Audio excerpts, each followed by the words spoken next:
रानो अपने पिता आकाश और अपनी सौतेली माँ सुंदरी के साथ रहा करती थी। गरीबी में रानो की जिंदगी वैसे ही बहुत कठिनाइयों भरी थी। ऊपर से रानो की सौतेली माँ के जुल्म ने रानो को बड़ा दुखी कर रखा था। उधर रानो का पिता आकाश अपनी बीमारी के कारण चल फिर और उड़ ना सकता था। और फिर एक दिन सुंदरी चिड़िया रानो को मारते हुए कहती है, मन तो करता है तेरी आंखें निकाल दूं। जब तक तुझे कोई काम न बता दूं तब तक तुझे कोई काम दिखाई ही नहीं देता। जा जाकर नदी से पानी लेकर आ और बर्तनों को भर। सारे के सारे बर्तन खाली पड़े हुए हैं।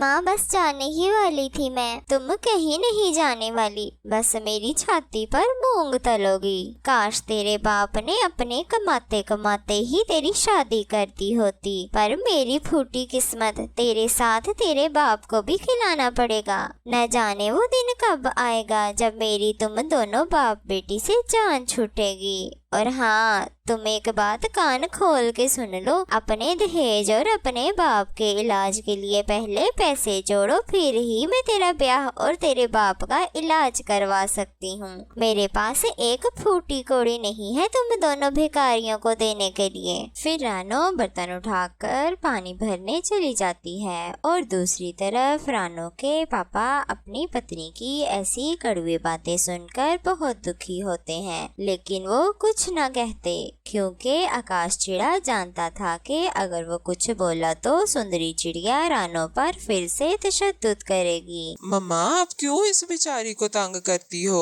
अब मैं कमाने लायक हो गया हूँ। अब मैं कमा कर लाऊंगा और सारा खर्चा उठाऊंगा और तुम सबका ख्याल भी रखूंगा। तू क्यों ख्याल रखेगा इस रानो का? अपने पिता का ख्याल रखने तक तो ठीक है, लेकिन इस रानो के लिए मेरे पास या तुम्हारे पास एक फूटी नहीं है और तुझे अपना घर नहीं बसाना। अपने ब्याह के लिए पैसे जोड़ ताकि मैं तेरी शादी धूमधाम से कर सकूं। फिर सुंदरी अपनी सहेली से बात करके शहर में रानो को घर की साफ सफाई के काम पर लगवा देती है। और दूसरी तरफ रानो अपने पापा को छोड़कर शहर नहीं जाना चाहती थी। माँ, मुझ पर ऐसा जुल्म ना करें, मुझे पापा के पास रहने दें। मेरे बाद इनका कौन ख्याल रखेगा?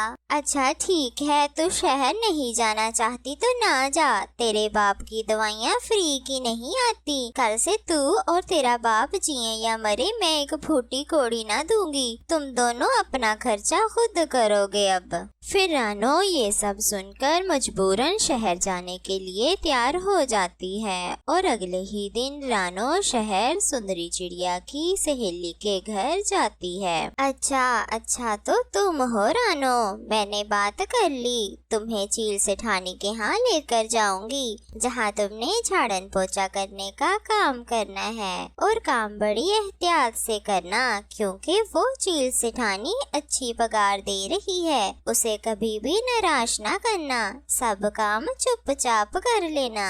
फिर अगले दिन रानो कबूतरी के साथ चील सेठानी के यहाँ काम करने जाती है। चील सेठानी जी, ये है वो चिड़िया जिसके बारे में मैंने आपको बताया था। अच्छा, खाना बना लेती हो? जी मेम साहिबा, मैं सारे देसी खाने बना लेती हूँ और बाकी घर के भी सारे काम कर लेती हूँ। अच्छा, परंतु याद रखना कोई भी काम खराब ना हो, और अगर सफाई भी सही से ना की तो तुम्हें कच्चा खाने में देर ना करूँगी। रानो तो ये सब सुनकर बहुत डर जाती है। अरे, ये तो सुंदरी माँ से भी ज्यादा खतरनाक है। फिर रानो ऐसे डरे डरे सारे घर के काम एहतियात से करती है और 1 महीना गुजर जाता है। फिर एक दिन रानो से सफाई करते हुए चील सेठानी का महंगा गुलदान टूट जाता है, जिसे देखकर चील तो गुस्से से लाल पीली हो जाती है। मेम साहिबा मुझे माफ कर दें। आप मेरी इस महीने की पगार काट लेना, लेकिन मुझे खाइएगा नहीं। मेरे पापा बहुत बीमार हैं, मुझे उनका इलाज करवाना है। तुम्हारी पगार इस आवाज की कीमत इतनी है कि सारी जिंदगी 24 घंटे बिना रुके काम करोगी तब भी इसकी कीमत नहीं दे सकती तुम, गरीब चिड़िया। फिर चील सिठानी रानो को काम से निकाल देती है। फिर रानो रोते रोते सड़क पर चल रही होती है कि तभी उसे एक अमीर बूढ़ी चिड़िया बेहोश दिखाई देती है। फिर रानो उसे डॉक्टर बुलबुल के पास ले जाती है। इनकी देखें, इनकी शुगर और बीपी लो हो गया था, इसलिए ये बेहोश हो गई हैं। वैसे टेंशन की कोई बात नहीं, अभी थोड़ी देर तक इन्हें होश आ जाएगा। फिर थोड़ी देर बाद उस बूढ़ी चिड़िया को होश आता है। वो तो रानो को देखकर हैरान रह जाती है। तुम मिल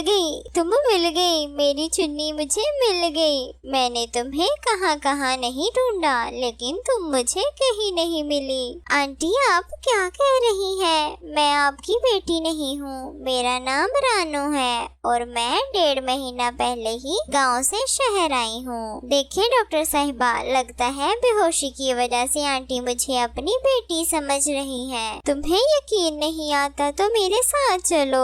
तुम्हारी माँ का नाम मीनू है ना? हाँ, लेकिन आंटी आप कैसे जानती मेरी माँ को? बस तुम मेरे साथ चलो। फिर उस चिड़िया के बार बार कहने पर रानो उसके घर जाने पर मजबूर हो जाती है। उसे भी जाना था कि उस बूढ़ी चिड़िया को उसकी माँ का कैसे पता है। फिर बूढ़ी चिड़िया के घर जाकर रानो तो हैरान रह जाती है। मैं कोई ख्वाब तो नहीं देख रही, तुम तो मेरे जैसी हो, खूबखू आंखें, बाल, रंग, हर चीज मेरे जैसी है तुम्हारी। नहीं मेरी बहन, मेरा नाम मुन्नी और तुम्हारा नाम चुन्नी है। ये हमारी असली माँ सुरीली है, मेरी सगी माँ मीनू चिड़िया है। नहीं, वो तुम्हारी असल माँ नहीं है, वो बरसों पहले हमारे यहाँ काम करती थी। उसकी कोई संतान ना थी, इस कारण वो बहुत दुखी थी। जब उसने देखा कि मेरे अंडे से 2 जुड़वा बेटियाँ निकली हैं, वो तुम्हें लेकर भाग गई और एक खत छोड़ गई। हमने तुम्हें कहाँ कहाँ नहीं ढूंढा, लेकिन तुम हमें कहीं नहीं मिली। ये सब सुनकर रानो तो सदमे में चली जाती है। फिर रानो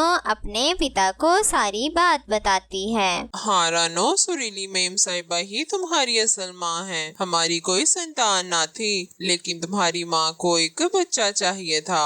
उसने तुम्हें मालकिन के घोंसले से उठा लिया और वहाँ सब कुछ छोड़कर गाँव आ गए। हमें माफ कर दे बेटा। नहीं पापा, आप माफी ना मांगे। जितना प्यार आप दोनों ने मुझे दिया है, उतना प्यार मेरे सगे माँ बाप भी नहीं मुझे दे सकते। फिर सुरीली चिड़िया आकाश और रानो की सौतेली माँ को भी शहर बुला लेती है, ताकि रानो अपने पिता का भी ख्याल रख सके। और रानो की सौतेली माँ रानो से माफी मांगती है और फिर सब मिलकर ऐसे ही खुशी खुशी रहने लगते हैं। और प्यारे दोस्तों, कहानी अच्छी लगी हो तो लाइक करें, सब्सक्राइब करें और बेल आइकन को बजाना मत भूलिएगा। धन्यवाद।